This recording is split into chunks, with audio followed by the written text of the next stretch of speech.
In Jesus' name, amen. So this is week 3 of our series.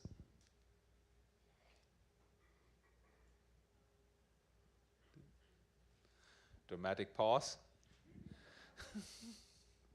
Of Is Genesis True? So, as I said, all the weeks before, still my first slide here is to keep in mind that whatever we talk about when we talk about Genesis, it's not a salvation issue. So just because you believe different or anything doesn't make any difference if you get into heaven or not, because that depends on your faith and your relationship with Jesus and on nothing else. However, it's still important because it leads ultimately to the question, is the Bible true or not? That's why we're talking about this. So yes, not a salvation issue, but an important issue for us in our faith. And you can go right away one more. So we talked so far about like how old the earth is, what is the evidences that we have from the biblical perspective. Last week we talked a little bit about the cosmological arguments for the creation, and today we dive deeper into biological arguments. Again, I know those can be heavy, heavy, and a little bit big numbers, so please don't hesitate to ask, because next week we go over questions.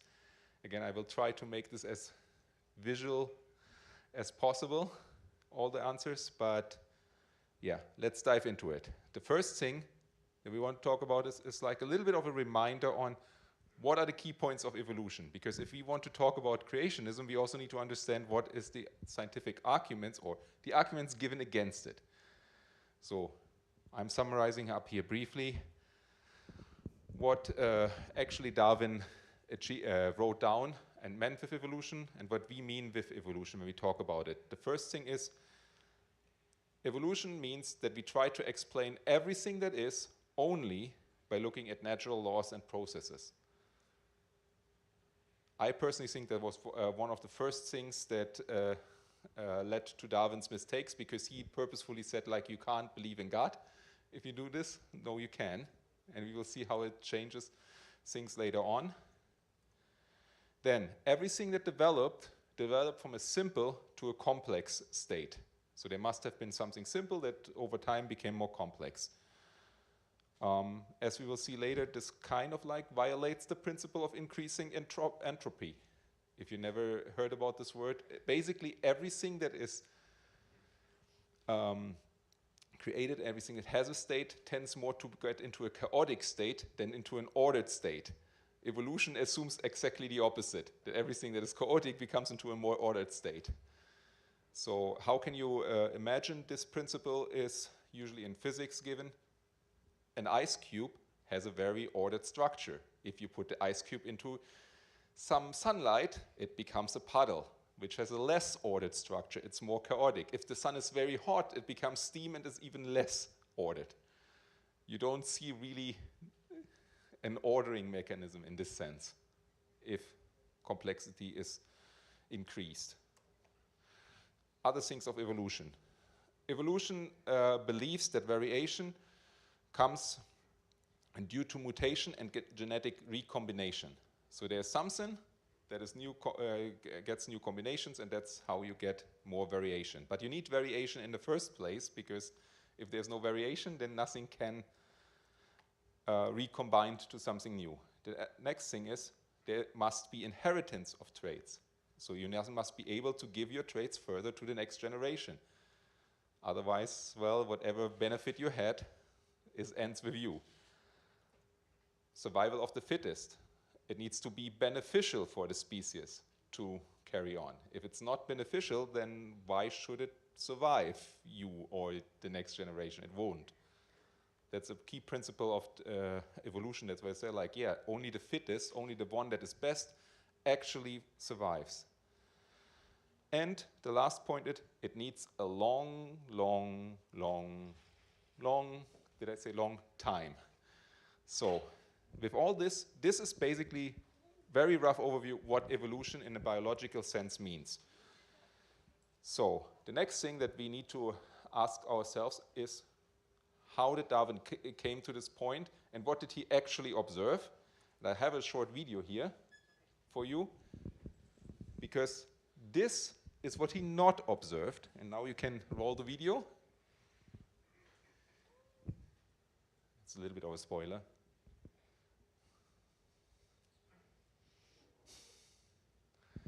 I want to put attention also to the timeline down there, how much time they think it's needed.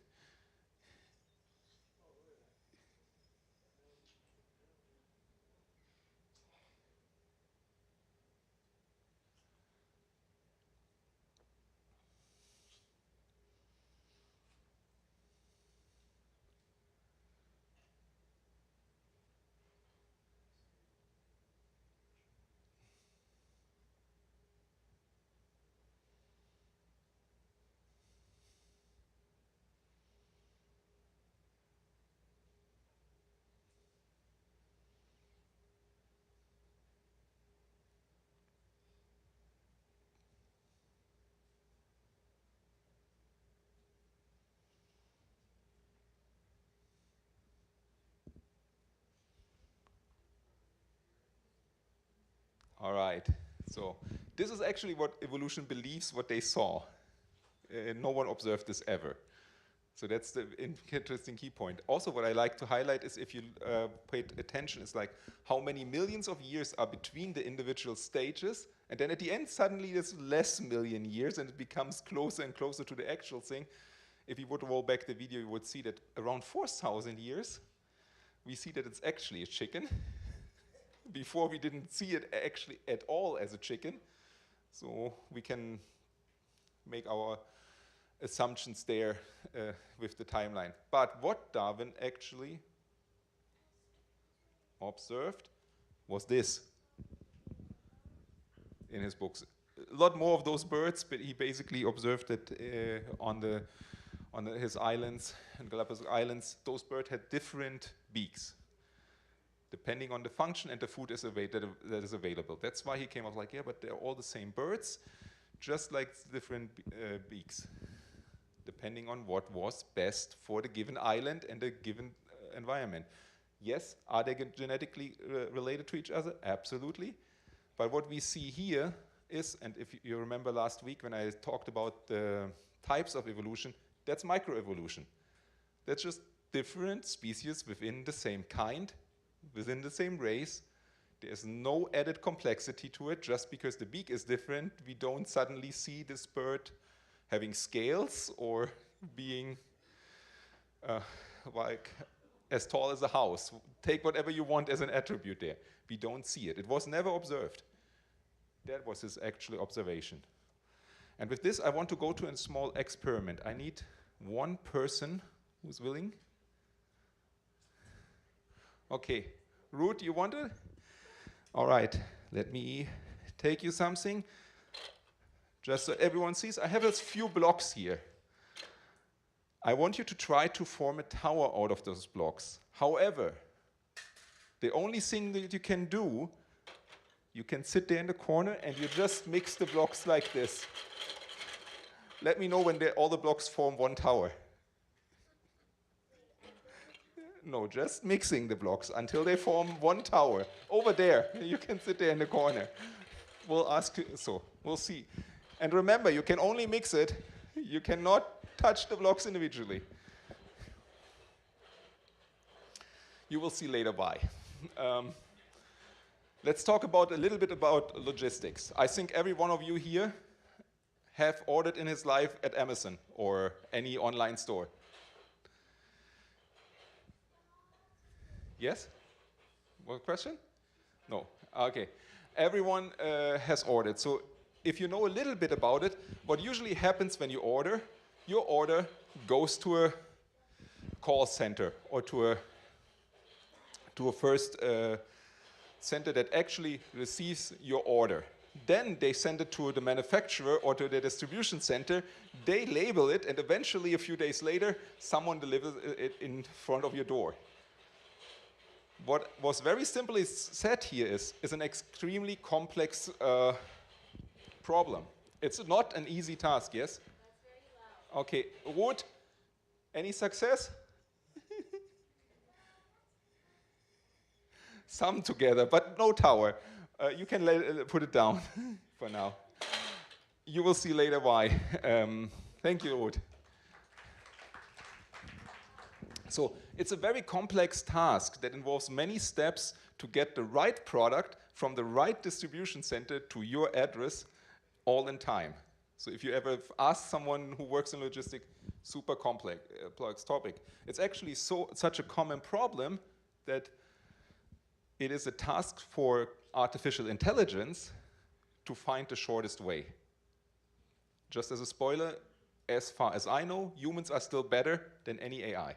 Because AI can only brute force calculate all the ways. Yes, they can do way more ways by now than we can.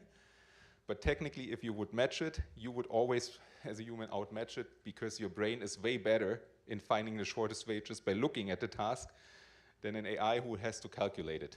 The only reason why AI is better is because it calculates all the possibilities faster. But from an efficiency standpoint, the human brain is better. But this is a common problem. However, all what we just said happens right now in your cells. All those logistic steps happen in your cells millions of times right now here. Why? Well, there's this nice protein. It's called the kinesin protein. And I have a nice picture there. That's working in your cells. The only task that this object has, this protein has, is to deliver basically what the cell needs from A to B. And it does this in a very fascinating way. It finds the shortest way from its destination to the point. As I said, it transports the cargo. It walks, which is very interesting. If you would observe this, this looks like legs, and they walk like legs. It literally does like in your cells, building the road in your cells, not bumping into any other cell structure. If something gets damaged, it knows for some reason how to avoid this. And it works together with other proteins. If the cargo is too heavy, it gets another one. And they carry it together. And they carry it a certain way, and then someone else takes it over. So basically what we observe as a process in logistics, what was heavy on your Amazon order, we see this in your cell happening every fraction of a second. Because if it's not, you wouldn't be here. You wouldn't even be able to exist. So that's the truth, what is happening in cells. Or you can ask yourself, if you would suddenly wake up one morning and see robots delivering packages on the streets, would you think that someone created the robots, or would you just say, like, oh, they were always there? They just know what they do. You would point to someone created them and told them what to do. They work just the same way. And actually, they rest. They have times that they work and not work. They communicate with each other in some very interesting chemical ways. So that's complexity that happens in every single cell of your body. Which leads us to the next topic, which is very famous in biology, irreducible complexity. What is meant with it is some systems in your body cannot be further reduced. They need to be that complex to work.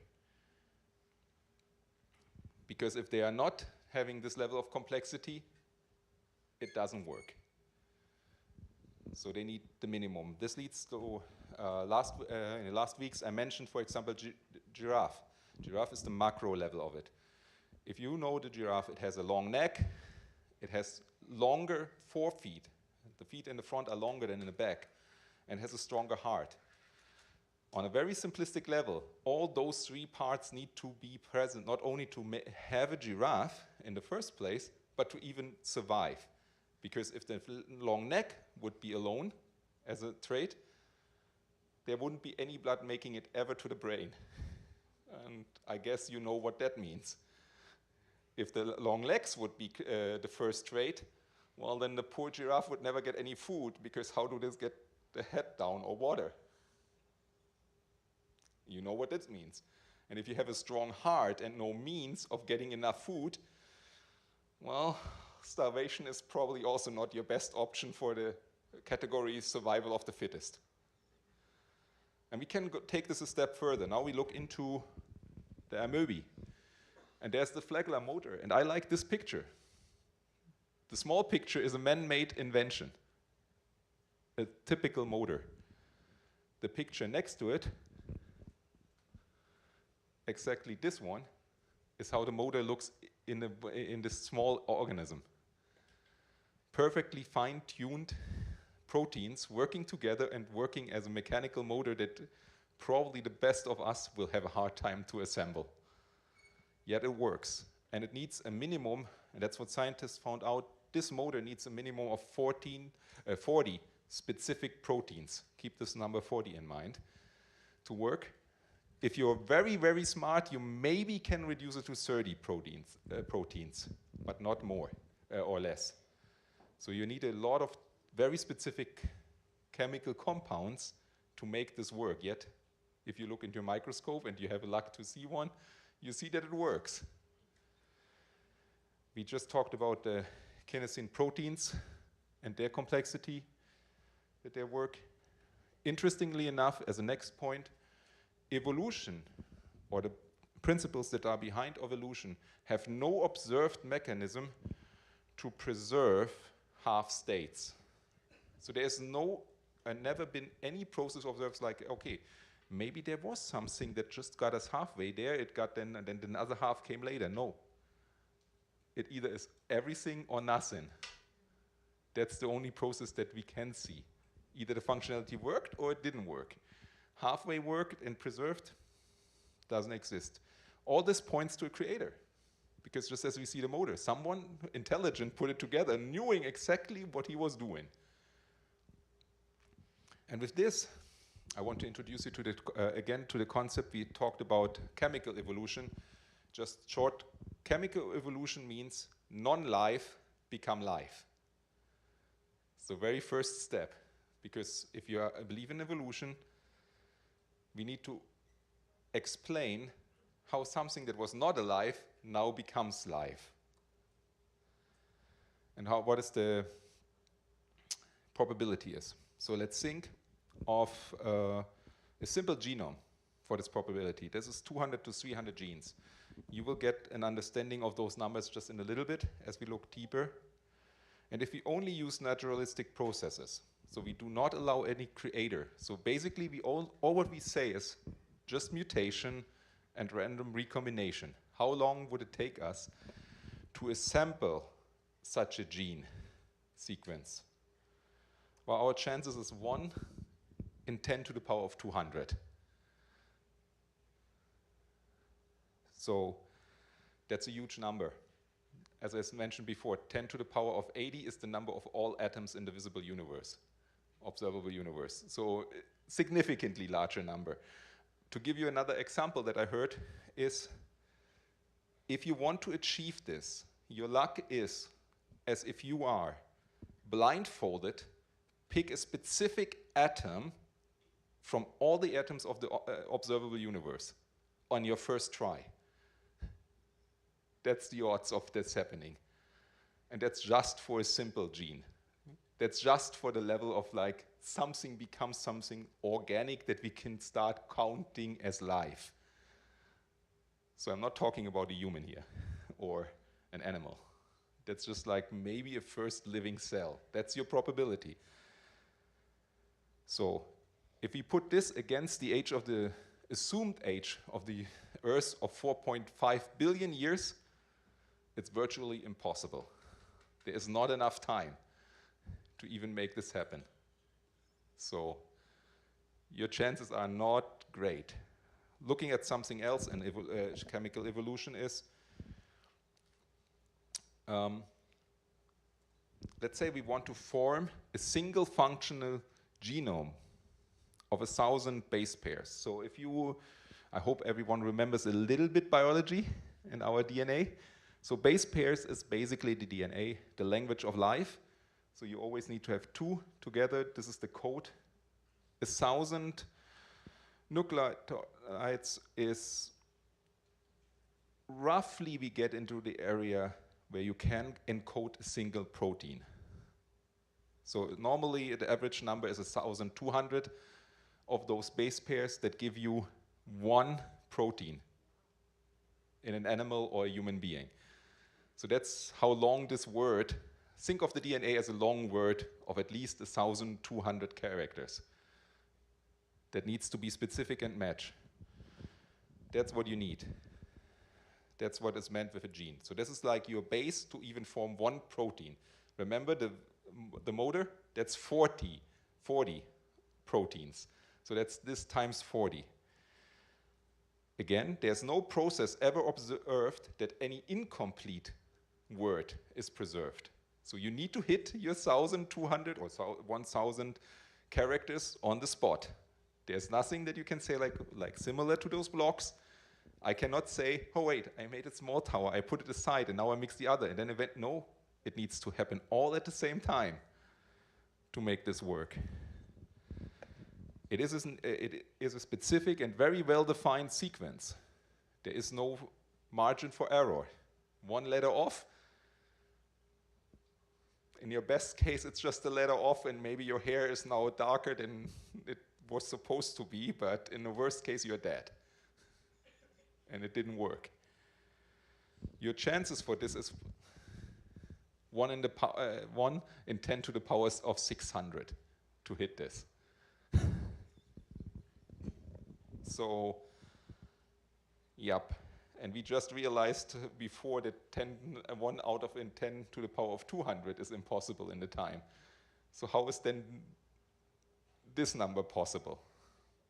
Not really.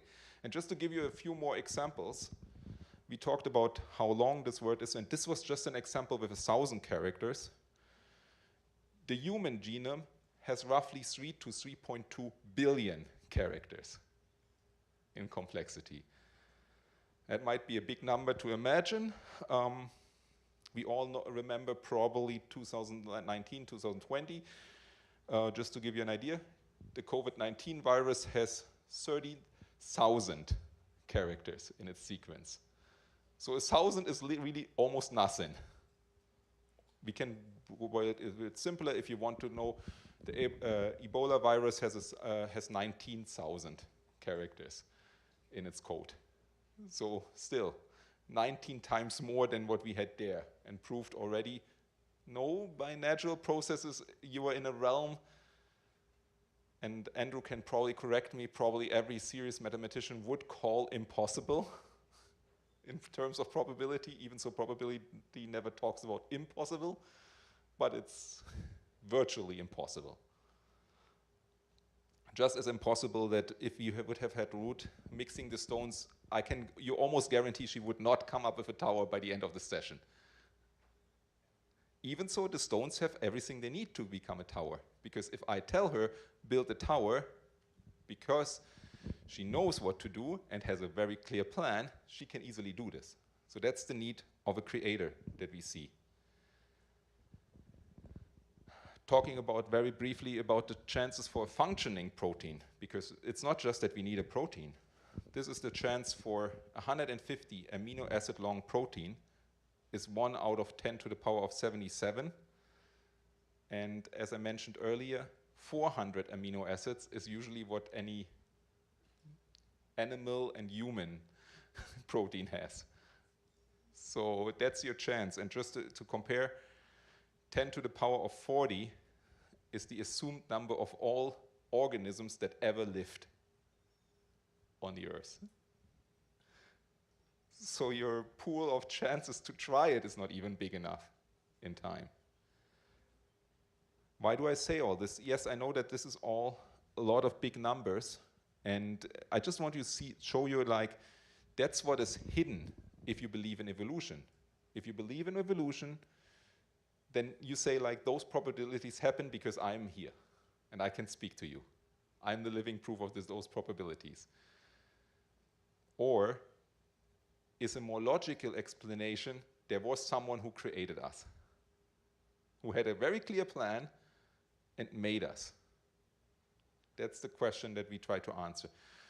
And that leads me to another point, the mitochondria DNA and the first mother. Who here remembers the mitochondria? Who had a good, paid attention in biology? That's a good question, thank you. So basically, think of it, that's your powerhouse that moves your cell. That's where actually your energy comes from. So if you wouldn't have mitochondria, you wouldn't have energy. That's where the magic happens that gives the rest of the cell the power to do. They have a very interesting attribute, the DNA. So those are actually cells within cells. Very simple expression. They have their own DNA. And this DNA is always only passed from the mother to the child. So sorry dads, you're not giving your mitochondrial DNA information to anyone. It's only the mother line. But that makes it very interesting because all living humans today can trace back their mitochondrial DNA to one woman. So if we would look back at the code, considering all possible mutations that could have happened, and that's actually what scientists say. This is not even creationism or a creationist scientist. That's what they really, even in common science or mainstream science, see in the books. You can trace this back to one mother. And then they say usually like, why only one? That is a little bit difficult to explain with a random theory why there should be only one. Well, the other daughters and mothers had bad luck. They just died, and their line did not succeed. Well, it's another probability, but how probable is it in a random is that we are now looking at billions of human beings who can trace back their line to one mother.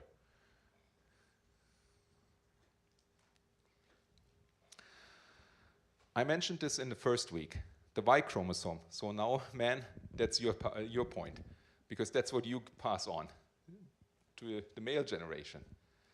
And what does the Y chromosome tell us about the population? And is this only something that is passed on? Can we only say that there was one mother at some point?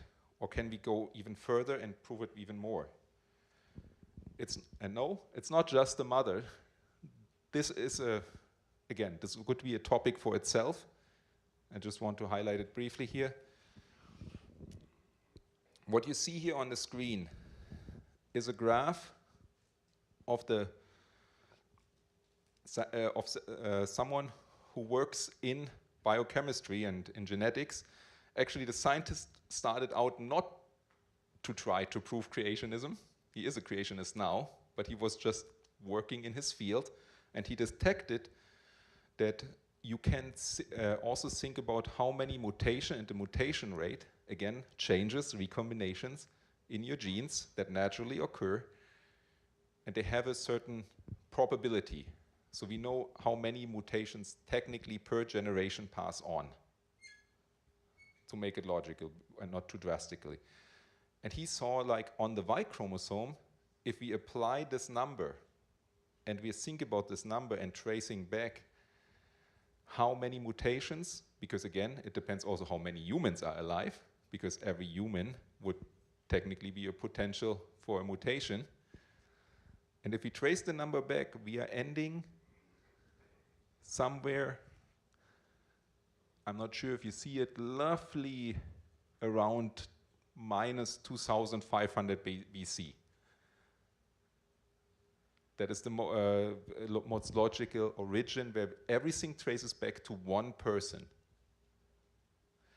And just looking at this and making some calculations, how it would have changed, we see this is the blue lines, and how it ends up in the number of human beings today. You see there's like roughly 6 billion, I think, global population on this. No, 600 million. This graph ends at the 1900s.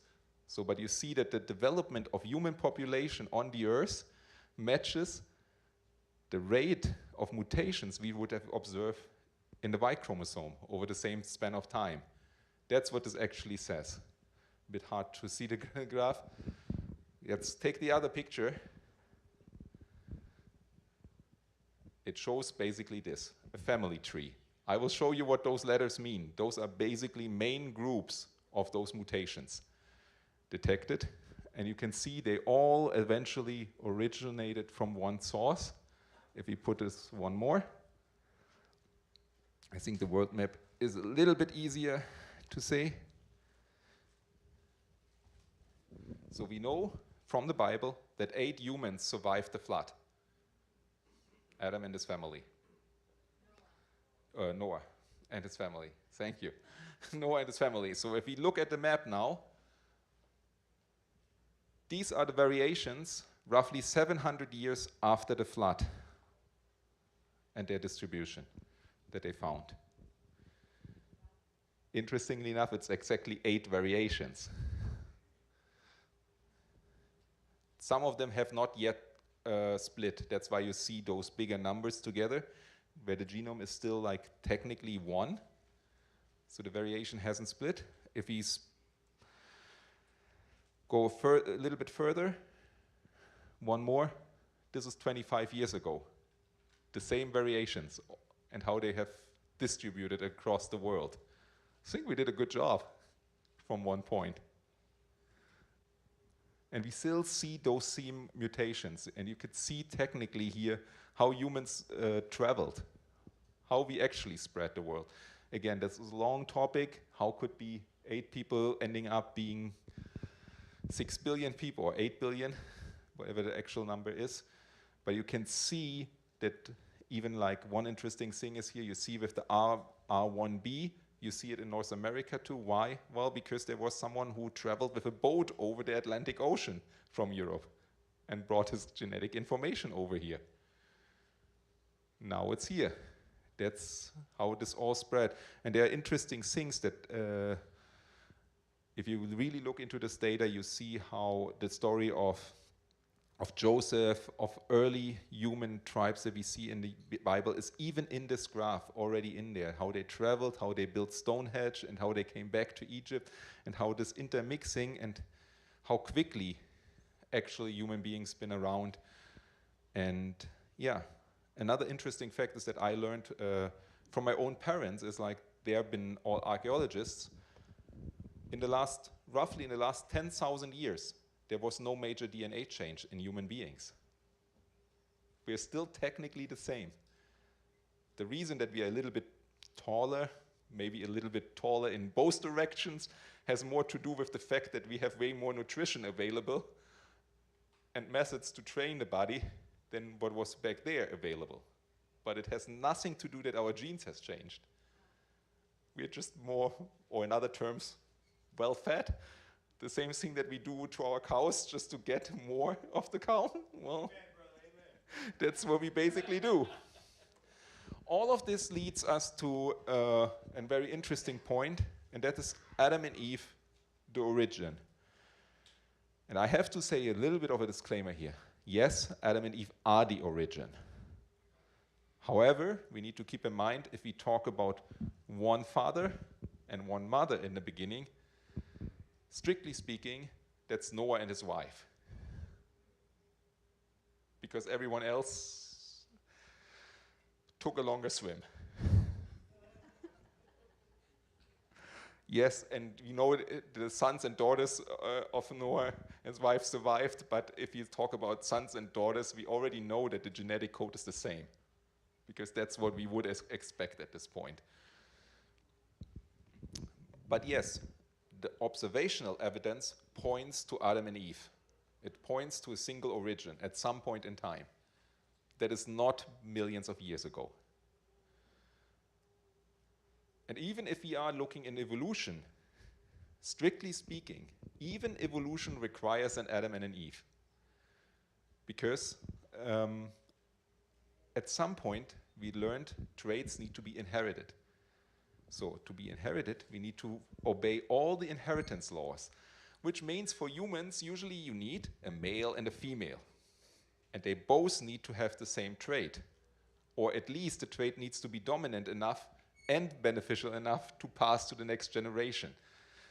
On top of your probability, you need to also ensure that this male and this female live in the same region, mate with each other, and create the offspring.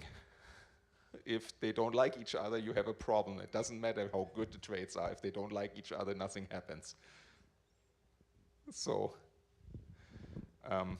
But yeah, even evolution needs technically this initial point to explain it.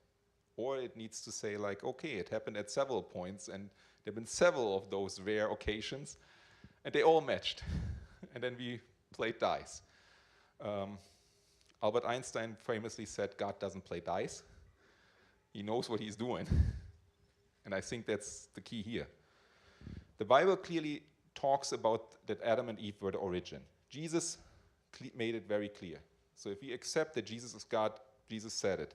Where did he say it? Yes, in a different context here, but he said, when he answered the Pharisees in Matthew 19:14, and he answered and said unto them, have you not read that he which made them at the beginning made them male and female? So he clearly refers there to Adam as the beginning and one female, and he made them because this is singular. So it's not he made them males and females. No, he made them male and a female. That's how it started. And as we could see in biology, in the biological arguments, that's what it points to.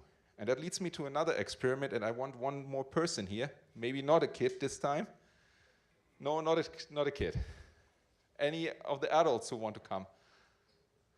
No one? All right, Daniel, come forward. It won't hurt, don't worry. Can you tell me the meaning of this first part here? I can't read it. So now I give you the challenge. Can you explain me the meaning of what you just read here? And any of you, can you explain the meaning of what you just read by just using natural laws? So basically, I want you to turn your brain off. Can you explain what it means by just using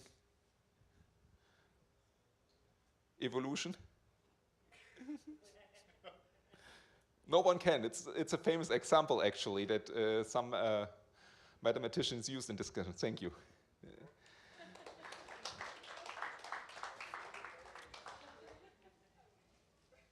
It's a problem of meaning, how I call it. And we will see in a second how this relates to biology here. If we look at this page, we can easily explain the chemical structure of the paper. We can even say like the probability of having something like paper coming into existence. Same with the ink. The ink is also chemical. Maybe even dust or whatever else is here in the air. We can explain how this came into existence. And much more.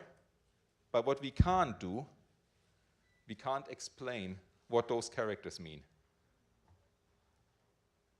The fact that you all can say that this says, I can read it, and you understand what it means, cannot be explained by any of the processes that we just mentioned in terms of chemical. It's just by a chemical reaction, this doesn't mean anything. You can, again, you can explain why it's ink, but you can't explain why this specific form means what it means. It requires an intelligence, or in a way, someone gave it meaning and passed on what it means, and you believe it. If I would stand here and say like this is not a C or not an I, and I define this as a T, you would say like I'm stupid saying this. But if I convince you that the T now looks like this, and I'm the one passing it on, maybe with enough luck, in a few generations everyone sees this as a T, because that's what I defined to be a T. That's how writing was developed, but it is still a human being or an intelligence who gave it this meaning. Why is this important? Now let's go back to DNA. I call it an intelligent word. In this sense, we understand that even using short words and understanding their meanings is a sign of intelligence. We all think like when a child starts to speak their first words, like mama, papa, or even more sentences, we all say like this child is intelligent. It understands its environment. We don't doubt it. And in this sense, that's why I mentioned before, DNA as a word, it can be seen as a word. It has meaning. The only fact that it has billions of characters, okay, it's a very long word, but it's a word, because every character, each part of this word is specific and is very well defined. So everything of this word has a meaning. It does something. So as we see, like, it encodes proteins, and those proteins together make more complex, either more complex proteins or make your cell and enable you to live. So the question is, why don't we think that the DNA is an intelligent word from an intelligent being who came up with it? I mean, the last 50 years, we built computers who essentially work on zeros and ones as their word. So why couldn't a creator come up with a code that has 4 letters and work perfectly fine and express it? But I think in both cases we needed a creator who came up with the idea. Just mixing zeros and ones didn't give us the computer. It needed someone putting a meaning into it. And that's the same with life. And with this, I want to talk about, like, yes, some of the facts here may be very hard to understand. Some of the facts may go way beyond what we can talk, and I can tell you one thing is, we could go, if we want, even deeper. A lot of those numbers were the first level if you look into creationism and for arguments why creationism is true and why not evolution.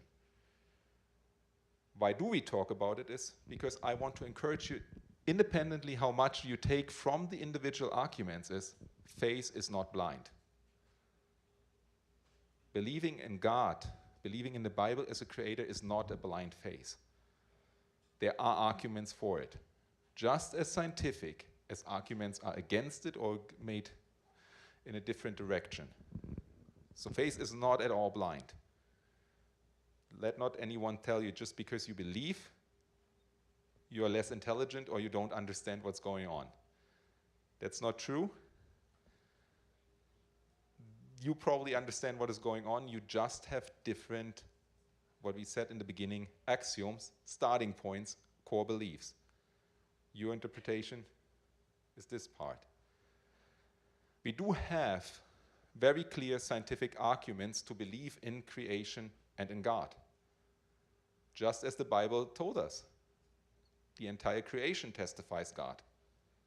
And I hope this series showed you it does, even on a higher scientific level. And again, even if you don't remember any of the arguments or felt like lost, that's fine. The purpose was to show you there are arguments, even on the level of where people usually says like, no, we can actually prove you wrong. There was a famous book from a mathematician in Great Britain, and he asked the question, did science bury God? Is science the undertaker of God? No, it is not. And just to let you know, this mathematician, John Lennox, he discussed in his letters even with people like Stephen Hawking and exposed their wrong thinking in just assuming things that are not right. In the end, what we believe and how we explain it comes down to what we believe in and where we start. It's a philosophy. It's not science, what we believe. So even what is called mainstream science is not necessarily science, it's just a philosophy on the view trying to eliminate God. Creationism is the science of not eliminating God and explaining the very same observations, the very same processes, and this very same logic, just with God in the picture. And it's just as scientific as excluding God. It's just a choice is, do I allow God as an argument or not? And sadly, I just heard it this week from someone who works with scientists in the creation field. A lot of scientists figured this out. They end up with the same conclusion, that there must be an intelligent designer. However, there is a huge level of persecution to come out. So it needs a lot for scientists to come out, because he is, this person specifically, is an attorney for those who got persecuted for this, because they lost scholarships, they lost scientific projects, just because they said, like, I believe in creation instead of evolution. So they have under a lot of pressure. That's why you don't hear so much about it. There are few people who do stand up. And as I said, like, some of the arguments that you heard here are not from people who are just like, oh, they're just believers collecting arguments. No, they are actually professional scientists in their fields. As I mentioned, a person working in genetics. He was working in his field, we had detected. He did not set out. Now he is obviously trying to convince people, but he's also very attacked for it. So in the end, and this is my end sentence, this ends up with the same decision we see throughout the Bible. And I like the quote for Joshua, and I think that's the same call that we hear every one of us today. Is a decision, what do we want to believe? Do we trust that the Bible is God's word? And that's the same thing that I said in the beginning. Do we trust this is God's word? And if this is God's word, then God revealed how life came into existence. And every single page is true. Or do I think something else? And I say for me the same that Joshua said, like, and we could quote a long thing here, is, but ultimately, as for me and my house, I decided to follow the Lord. Amen. That's the decision. And with this decision, it means for me, the Bible is true, God is the ultimate creator, and yes, as strange as it may sound in our modern world, I do think that the earth is not much older than 6,000 years, because that's what God revealed. And with this, we're coming to questions. We can do a few questions now, but also keep in mind, you can let me know the questions, because next week we do have a session fully for questions. The sooner you let me know your questions, the better I can prepare for everything, because I don't guarantee that I have the answer for everything at any given moment. I don't. But yeah.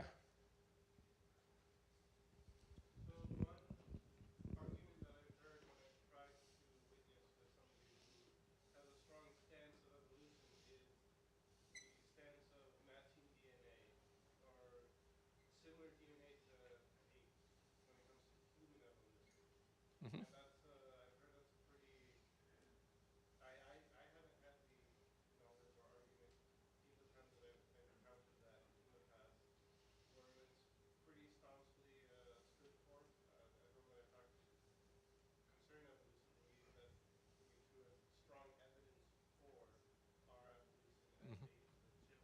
Yeah. I can look up the actual number, but I know that the number that is likely and most often quoted is that we have 98% of our genomes are comparable to chimpanzees. This number is old and is long proven, even in scientific literature, as outdated. However, unfortunately, still taught at schools around the world. This is not just something that happens here. It's still around the world. The actual similarities of the parts in the DNA, especially that matters, I think the last number that I heard is something like 60%. It's significantly lower. And if you would play the game of like how similar it is, or how similar some of the sequences are, I think they asked recently some of the AI models, and it ended up that we are more similar to a banana or a cat than to a chimpanzee, ultimately. So this whole game of similarities and probability doesn't work that way. So that's the short answer on the scientific way. But yes, even then, why is this number so? Well, because that's what mainstream says it is. Well, but it's not accurate. Not even if you're a non-believer, it would be accurate.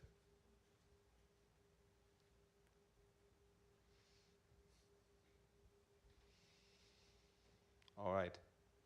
And just as a side note, even 2% in a 3 billion character word, I don't, maybe Andrew can calculate quickly how many characters those are. 2% of 3 billion. All right. So it's still a very significant amount of letters when we saw how likelihood the combination of 1,000 characters in a specific sequence are. So we still would be, yeah, good luck.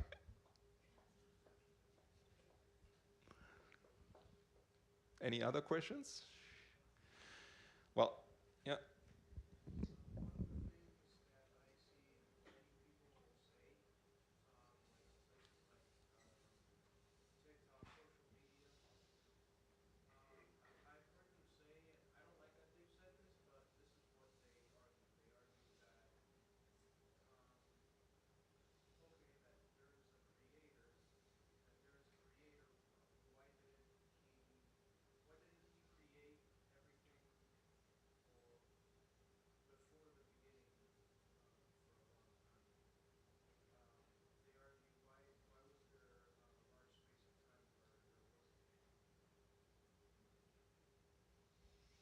Okay, why? So the question is like, why did God wait in a way so long with a large amount of time?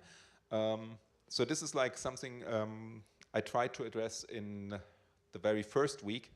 Technically, he didn't wait because he created everything in 6 days. So there was not a long waiting time. This long waiting time comes just from the assumption that we look at the speed of light as a constant. As we talked last week, we talked about it, that this is just a definition that someone made. The light speed doesn't have to be constant. However, everywhere you go, it's taught as a scientific fact, even if it's not. And I saw even non-believing scientists, when they read the documents from Einstein and so on, like, what, it's not constant? We were always taught this. No, it's not.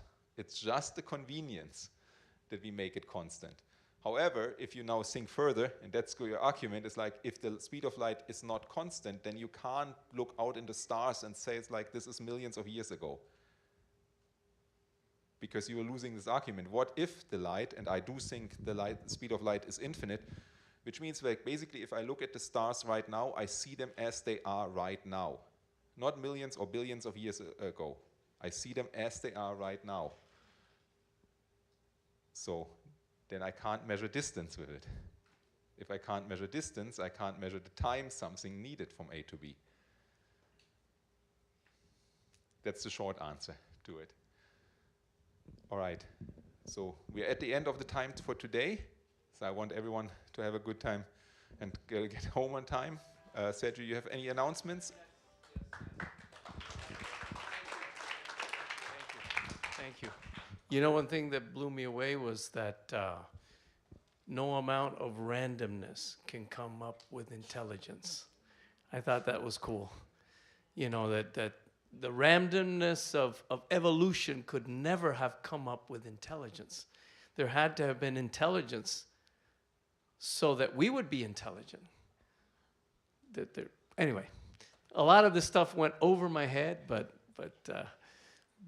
one thing that I got from it is that life is so complex that it would have been impossible for it to be a product of evolution.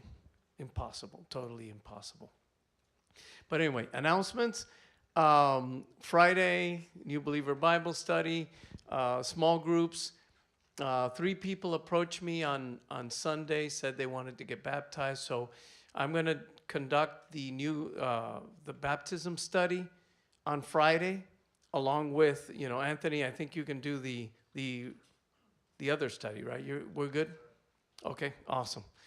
So I'll be doing, if somebody wants to get baptized and has not done the baptism study, come on Friday and you can do the baptism study. So God bless you guys. Have a great evening. Thank you.